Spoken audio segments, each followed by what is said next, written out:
Welcome to the Moodie Report e-zine. I'm Martin Moodie.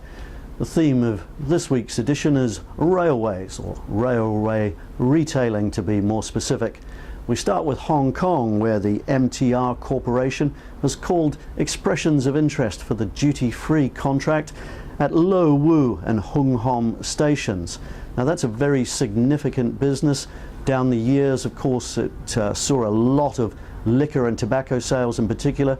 Tobacco has diminished a little in importance as a result of some legislative changes, but it remains a thriving business, particularly for liquor, as I say, for miscellaneous goods as well.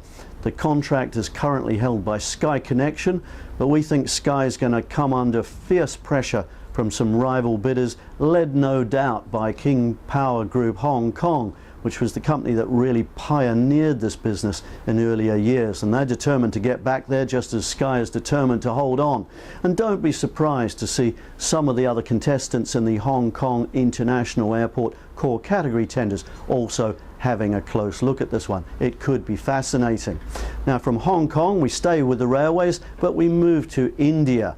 In my office behind me I've always kept a map of this fascinating country. I visit there very regularly and I'm never less than enthralled by the diversity, the colour, the passion of this great country. Although India has really exploded on the world stage in terms of its economy and its industry in recent times, it's fair to say that travel, retail and duty-free has trailed behind. That's begun to change, of course, with the new generation of airports that have come through in recent times that are seeing a much more sophisticated commercial offer. But still, there's a long way to go.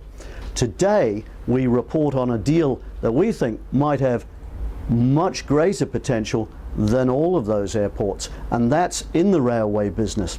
Dufry, the Basel-based global travel retailer of stated ambition to extend its duty-paid and duty-free network all around the world, has signed an agreement with Interglobe Enterprises, a very powerful player in India, and they are tying up to bring retailing into the railway network, the metros and the railway stations of India. They are going to do it via Hudson News. Hudson News, of course, owned by Dufry, and together they've come up with this concept called the Hudson News Cafe that's going to bring a whole range of retailing options into these stations to begin with, specifically in Delhi. You know, Lonely Planet noted that railways in India are not just a means of transport, they are a way of life. And both these companies have seized upon that fact. There's legions of Indian travellers travelling through the railway network. It is a huge potential for an underexploited, a badly underexploited retail niche, and that's convenience retailing. So we're going to watch that with great interest. It's Dufry's first real foray into the Indian market. They've waited a long time, they've been with Interglobe for a while, they've looked at the airport tenders, but finally they've made their play here. And Dufry hasn't got many things wrong in recent years. We think this one looks good. It certainly looks rich in potential, and we'll be watching this space in coming months as the deal beds down. Could be very exciting indeed. So enjoy these two stories on railway retailing. There's a lot else in this week's edition of the e-zine. We hope you find it an enjoyable read.